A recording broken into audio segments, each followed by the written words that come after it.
Let's bring in Fraser Jackson. Let's cross to Washington. Fraser, great to have you on the programme this evening. We've heard diplomatically about warnings before, but certainly this is a very blunt and urgent tone. What's your take? Yeah, I think, this has been kind of boiling for some time. This now in more of the security realm, but for trade, for example, the tensions have been spiking between Washington and Beijing for the last couple of months. Remember, just a month or so ago, the trade tariffs that Donald Trump put on China were at 145%. There was a tit-for-tat escalation going back and forth between Beijing before they came up with what they're calling the fast trade deal. Those tariffs then brought down to 30% in the US. China brought their US tariffs down to 10%. But Trump, in just the last couple of days, has accused Beijing of breaking that deal as well. So there's a kind of sense of distrust between Washington and Beijing.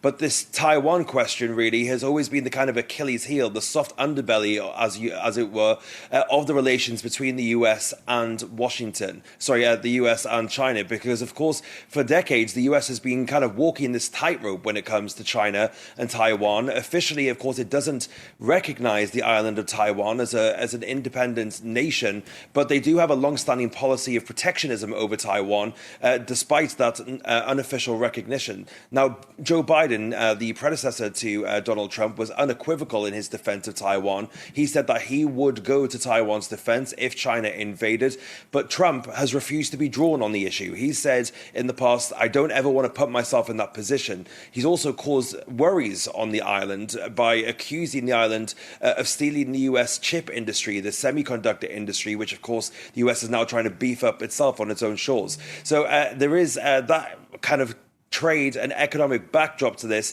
but of course, this is the main worry is of actual all-out conflict in the Indo-Pacific. Yeah, you get to the heart of it there, Fraser. When you look at all of these huge plants growing around the US, the likes of ChatGPT and other big players, Grok as well. A lot of the semiconductors being used there. The biggest global player, of course, right now is Taiwan. The TSMC. We saw the head of that company recently, didn't we, with Trump in the Oval Office? A new deal signed there. So it's that is key and critical here. Interesting to hear from the Democrats. I heard the Democrats on the Foreign Affairs Committee in the US saying that they've never heard such a, quote, patronising tone, and which is going to lose friends and alienate people. What's your take on that? Yeah, Tammy Duckworth as well, who was at that conference, also said that she doesn't want to put countries in a position where they either have to choose choose China or choose the United States.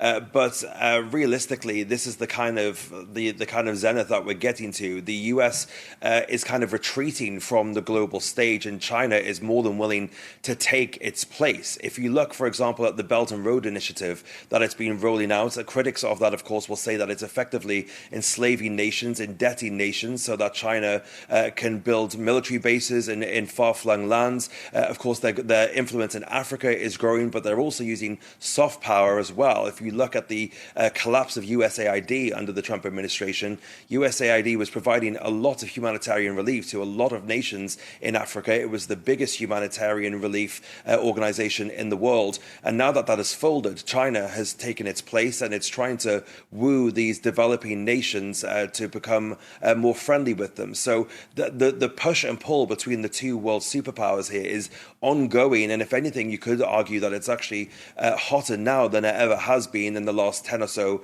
years. So the Democrats are trying to tamp down things a bit and trying to kind of toe the line of the traditional American foreign policy line, but of course they have no control at the moment. They are not empowering Congress, they don't control the White House, so at the moment they're kind of shouting into the void. It's very interesting, actually, you say that, because if you think about kind of the prescience of this right now, we had a couple of days ago Emmanuel Macron speaking in Singapore, talking about the third way, talking about a neutral player in between this tensions going on between China and the US. Some suggested, certainly some rivals opposition here in France, it was opportunistic, but now in the context of this, it could look like quite good timing. Separately, give me your thoughts on this, because it seemed not too long ago that Pete Hegseth was kind of on a short leash after what happened with Signalgate, that there was trouble at mill, perhaps privately. What's your sense of that relationship between Trump right now and Pete Hegseth? I think Pete Hegseth is in Donald Trump's good books. There's a reason that Signalgate happened, and the people who actually said those things on those chats, i.e. the Vice President J.D. Vance and Pete Hegseth, didn't have any consequences taken against them, whereas the person who took the fall for that effectively was Mike Waltz, the former National Security Advisor. Now, Donald Trump was quick to point out that he's actually been moved to a different part of the government, but I think it was quite plainly obvious for a lot of people watching it that he was on the outs because of Signalgate, but also because of some personal issues that he had with various staff members of the White House. But effectively, Pete Hegseth got out of that scot-free when it was quite a media storm at the time. But Pete Hegseth has proven himself to Donald Trump to be somebody who is loyal, who will carry forward the president's message.